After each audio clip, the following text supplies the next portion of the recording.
Cedar Point. The I never Vale heard Smart of this. Toilet. I thought the only amusement parks. Cedar Point is arguably on the this side world's of the greatest fucking- amusement park and is on top of every enthusiast's bucket list. With an I incredible thought lineup the of only roller amusement coasters, parks on including this some side of the best in the America entire world, Six this Flags, park has it Stony all. Park, It has turned into a destination Clementon park for Park, every thrill seeker. Hershey Park, In this video, we will Kings talk about Dominion. what's new I for swear to Cedar God. Point in 2024 and walk through all of the steps to I didn't know maximize it your was visit to Cedar Point this multiple year, fucking- including a step-by-step guide for multiple your day fucking at the amusement park. parks everywhere. Obviously, Cedar Point's biggest addition this year is the long-awaited Top Thrill 2. The Strata Swing Launch Coaster will be the tallest and fastest multi-launch coaster in the world. The original Top Thrill Dragster was one of the most beloved coasters at the park, I see that. reaching a speed of 120 miles per hour in 3.8 seconds before rocketing up a 420-foot top Yo, hat I ain't and gonna spiraling lie, back yo. down. The Like, 20 seconds of I'm prime lightweight ride time scared it of offers heights, was some of the yo. I best ain't in the gonna world. lie. But after its accident in 2021, the attraction shut down and it was announced it would undergo a reimagining. In August, Cedar Point released the lightweight scared of animation and heights. announcement video for Top Thrill 2. It was announced that Zamperla would take over the project and add a 420-foot backward spike and make Top Thrill Just like just Dragster a falling, swing bro? launch coaster. There Just has been a lot falling? of controversy over this. Some say I Cedar can't- Point just cheaped out, falling, and bro? others argue that the spike will only enhance the ride I'm going experience. for my birthday. But the I'm only so way excited. to know Yeah, I is hope to you ride have it fun. yourself. Other than Get Top on. You Thrill gotta 2, make sure you the get on park every still ride. has its Though. You can't world-class go. lineup You of gotta make sure 16 you get roller on coasters. everything possible. Steel Vengeance is definitely the best ride in the park and might be the best roller coaster in the world. It is the perfect roller coaster. This RMC masterpiece stands 200 feet tall, Nah, has over a the mile old of track, school roller and a coasters, world the all record wooden ones, I 27 don't really seconds be of fucking with airtime. them Jones. This Them is a bitches be must fucking ride hurting every when you single on there. visit to Cedar That's- Point. I definitely rock recommend you all going the to the side back of the side. park I'll at be the end liking of the that night shit. so that you can ride Steel Vengeance last. The park doesn't shut down any of the lines before closing, so the goal is to get into line as close to closing time as possible. This coaster averages a wait of an hour, so you have to be strategic about They when said you they get your don't rides close on no it. lines before Across the closing? midway Oh, is so the as long as small you but get in the powerful line Intamin Blitz before the- coaster, as long as you're Maverick. not the last, This is last probably the person, most intense and you balanced good. coaster at Cedar Point. It has one of the most insane first drops I've ever experienced, snappy transitions, ejector airtime, launches, floating inversions, and two of the craziest elements on a roller coaster with the Stangle dives. This is another must-ride coaster at Cedar Point. It does have poor reliability and capacity, so it will be one of the longest waits you will have. Plus, the queue is in a musty and compact building. I fucking It will be hate hot waiting in and make you lines. feel really cramped. This makes Especially them Maverick a dumbass coaster lines that that you make will you want to keep ride right away in the turning. morning before the line gets long and the temperature rises. But I'll get to exactly what order you want to ride Yeah. everything It's- later in the I video. don't think In the front of the park, motherfuckers- there I are really four like giant amusement parks B&Ms in the each with their summertime, own gimmick. but during the Valraven day, is a 200-foot dive lost me. coaster that 'Cause offers it be 3 fucking floating blazing versions, out 2 that really bitch, fun yo, drops, like- and is a solid and I supporting hate coaster that will being stand out in most uncomfortably parks. hot. Raptor, the park's B&M invert, sits adjacent to Valraven. This B&M creation offers multiple whippy and intense inversions with a mix of strong positives as well. Gatekeeper is a massive wing coaster that travels over the front entrance. It has 6 Hey, if you floating wanna watch the versions video with with a me, great you gotta color come to scheme my that rivals Twitch. any coaster in the world.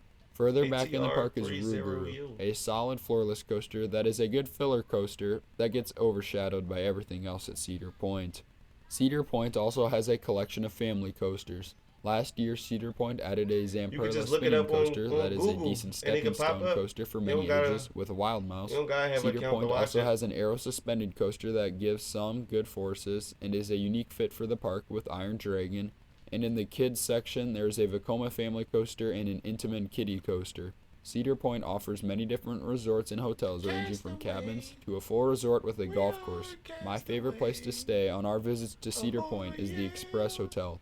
It has all the basic amenities of a typical chain hotel except free breakfast. Crucially, you also get early entry to the park and free parking if you drive to the park. It is the cheapest Cedar Point resort option if you are on a budget.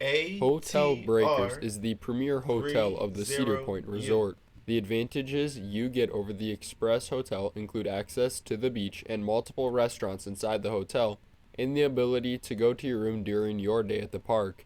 It is nice to be able to return to your room for some food and relax for some time during the day in the Ohio heat. But if you are visiting Cedar Point, you are going to want to spend almost all of your time in the park and not spending time in your hotel room.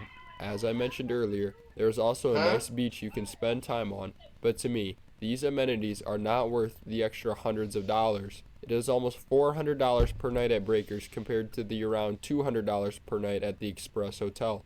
If you love Breakers and the experience it offers, I'm not going to tell you otherwise.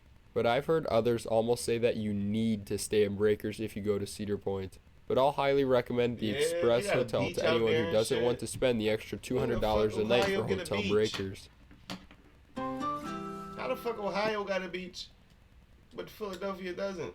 Another on-site option is Lighthouse Pennsylvania. Point. The Lighthouse Point cabins are a similar price to Hotel Breakers, but you have your own little space tucked away by the lake.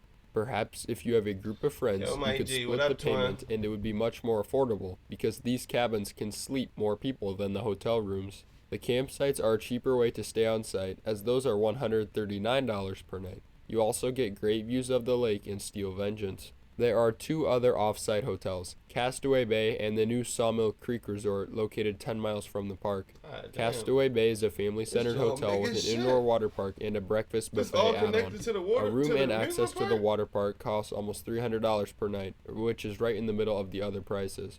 On the other hand, Sawmill Creek is definitely more adult-focused, with an 18-hole golf course. It costs about $230 per night, but if you include the one-day golf package, the cost rises significantly. By staying at any of the Cedar Point properties, you get early entry to the park, as well as free parking. Plus, you get an unlimited drink wristband if you choose to buy the Ride and Refresh package, which I also recommend getting. It costs slightly less than the same as individual tickets and parking, but you also get the unlimited drink wristbands, so those are essentially free because of the money you save. The park hasn't released its early entry lineup for this year yet, but last year the only major coaster open was Gatekeeper at the beginning of the season, and then I believe they added Millennium Force to that lineup later in the season.